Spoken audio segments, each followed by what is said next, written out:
It's 5:30 a.m. on Saturday, and today's workout I'm doing straight arm scapular strength, working towards a planche and a front lever. I'm also doing some calisthenics leg strength, and I'm going to be doing a deload workout. So this is 40% of the total volume. I'm not deloading intensity, I'm actually going to be increasing intensity on my planche progression. But check it out if you want to learn how to deload calisthenics training.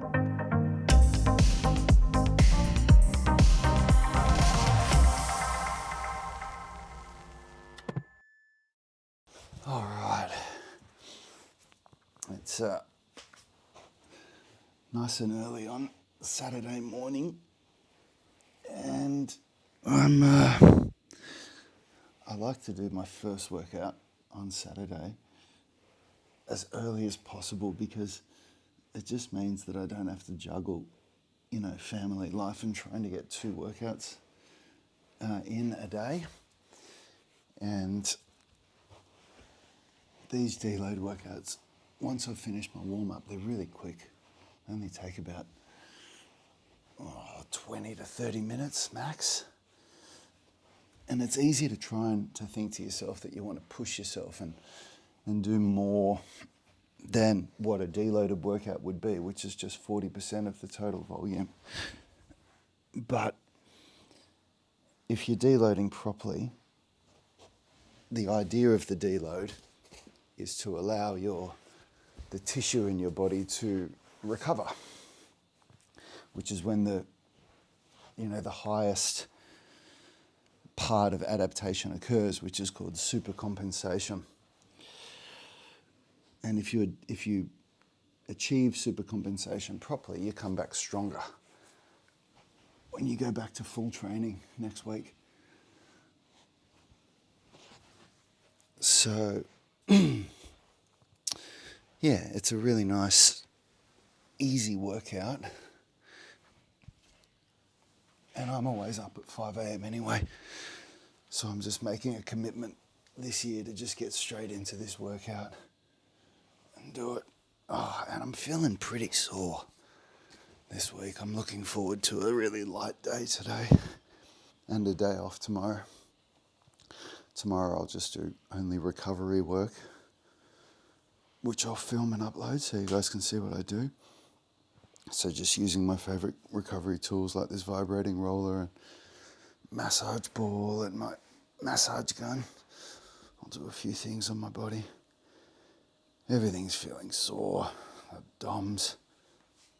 My shoulder was really feeling worked yesterday. One of my shoulders. And I've had a slap tear in both shoulders, so I've got to be careful when I'm doing calisthenics and going for it. You've got to really listen to your body.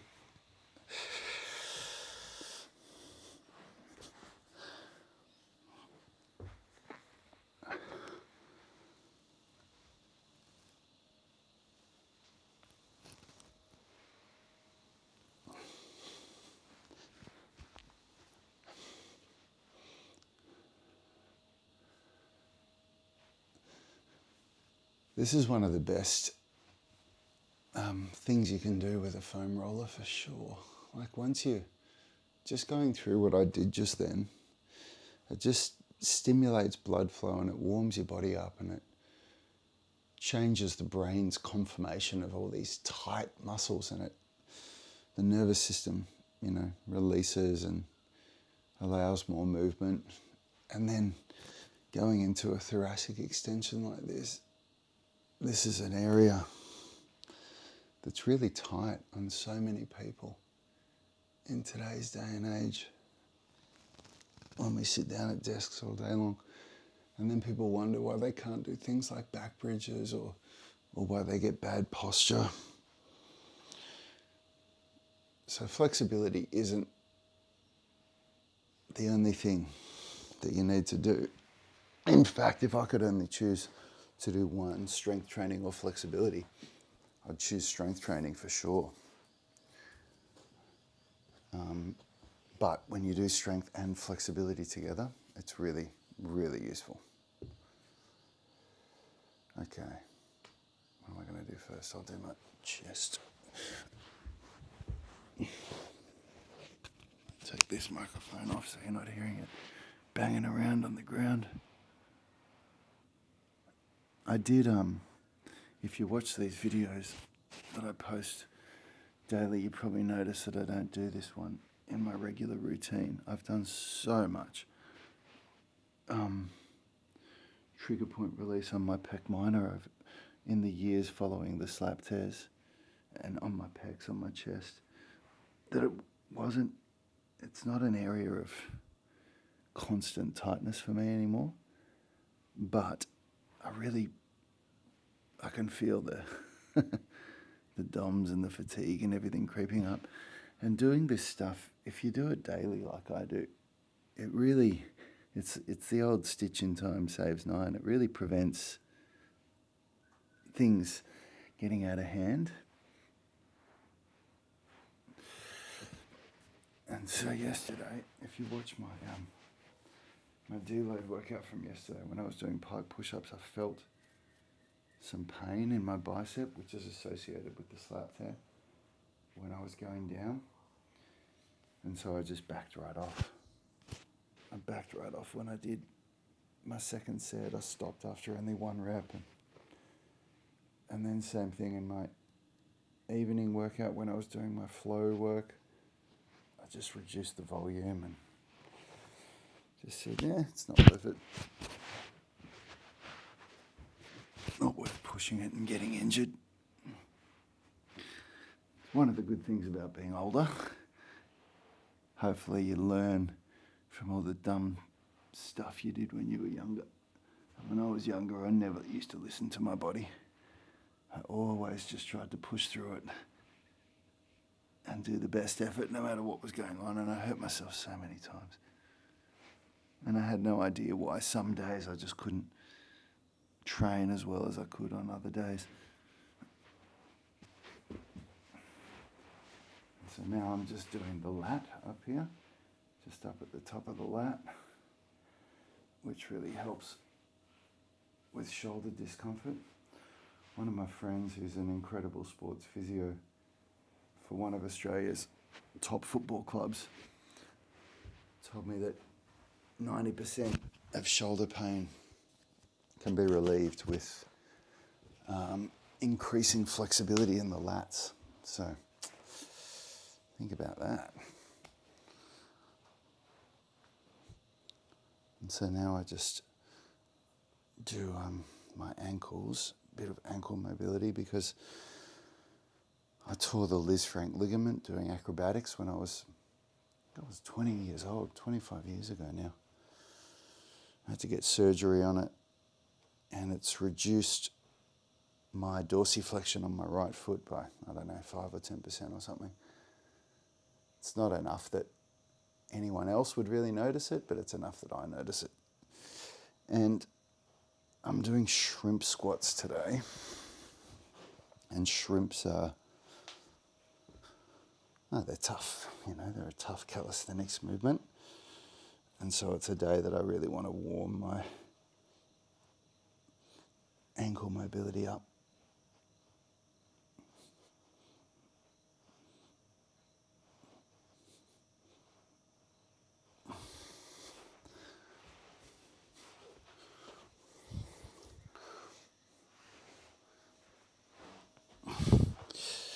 And so doing that physio ball exercise that I just did, mobilizing the joint down there, and then going into a loaded stretch like this, it's a really good way to increase and maintain good ankle mobility.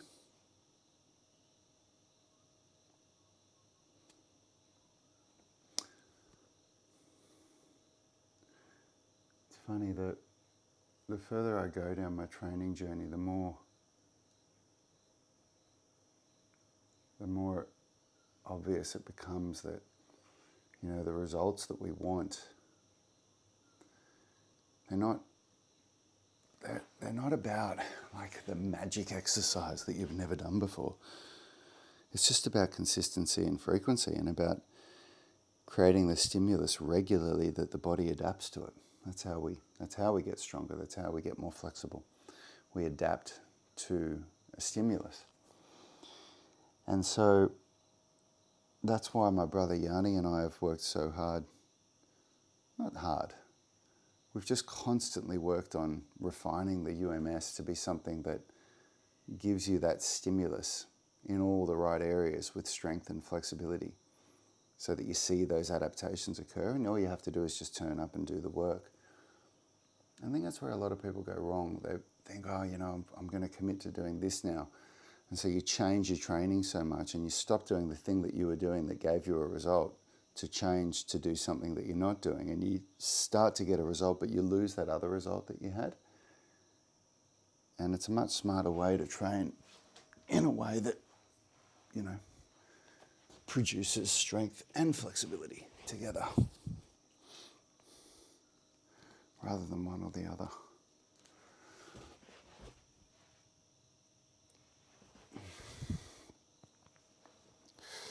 And I do this just for this is like my rotator cuff activation. So this is an exercise that you can use as a conditioning exercise for your rotator cuff, but it's much more advanced than a lot of the beginner exercises that we do. So don't just go straight into this. There's a lot of steps that you do before this one. But I use it in my warm-up now because it's a really good way of activating the rotator cuff. And that's what that's what a good warm-up is. It's about telling the body what we're about to do. We're about to use these muscles. We want to switch them on and fire them up. It's not, you're not sending a contradicting signal through the body, which is really what happens when you do stretching before a strength workout. Because you're not about to stretch, so you shouldn't stretch the muscles. You should mobilize the joints, and then even do muscle activation drills. So, for example, a muscle activation drill is what I'm doing here, where I'm using strength here, telling my body, let's get ready to produce strength.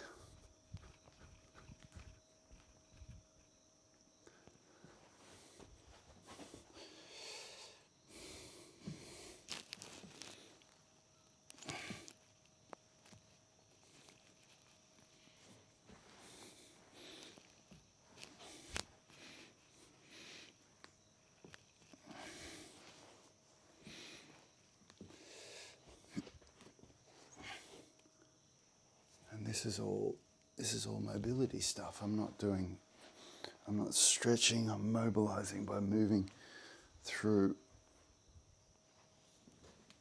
full range of motion for my joints.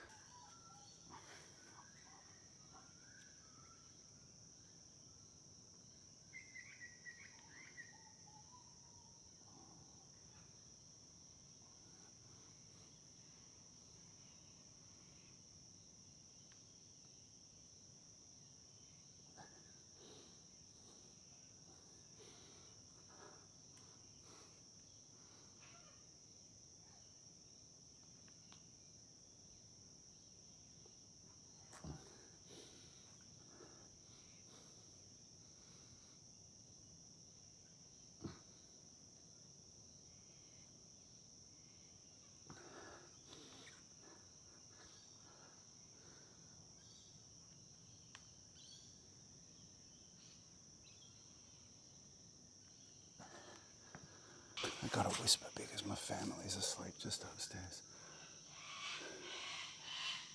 I wonder if you can hear those cockatoos. So that was actually a progression for me. I've been working on scapula push-ups, and I've advanced to the protraction slides there. And I did that even in the deload workout, because even when I'm deloading, I'm still looking for increases in intensity. So intensity is either how much weight you lift or what calisthenics progression you're doing. So when I deload the total volume, not the intensity. So I'm only going to do 2 rounds instead of 5. Much less volume.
that's the leg that I shouldn't say bad leg, it's a good leg. But that's the leg I've had the torn Lisfranc ligament and torn meniscus. Oops.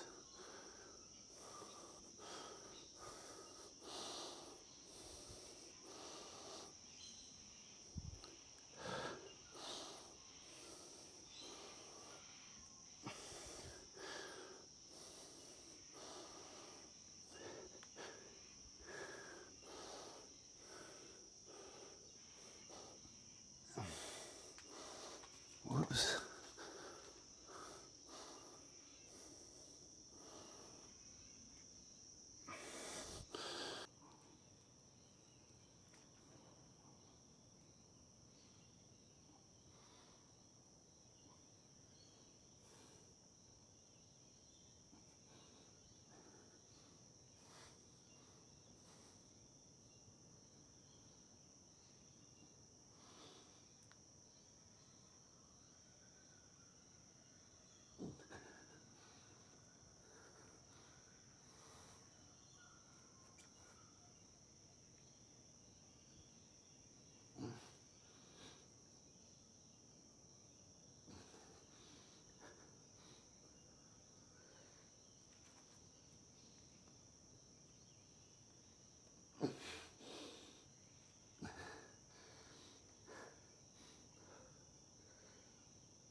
Make sure it's restricting my mobility.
You always do your bad leg first when you got one leg that's weaker than the other.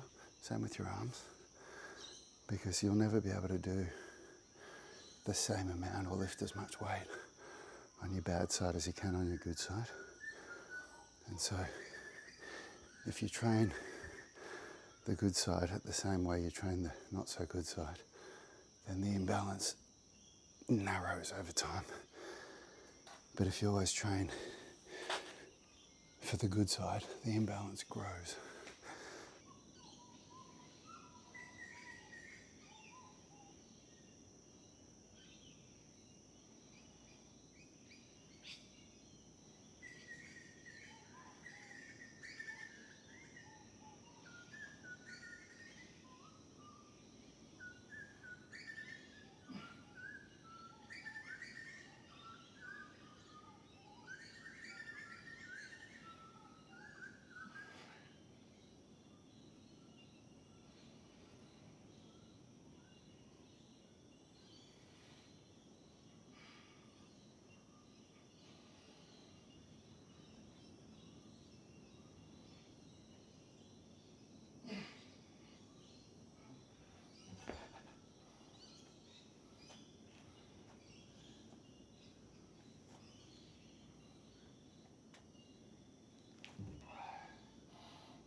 because those are very different muscle groups.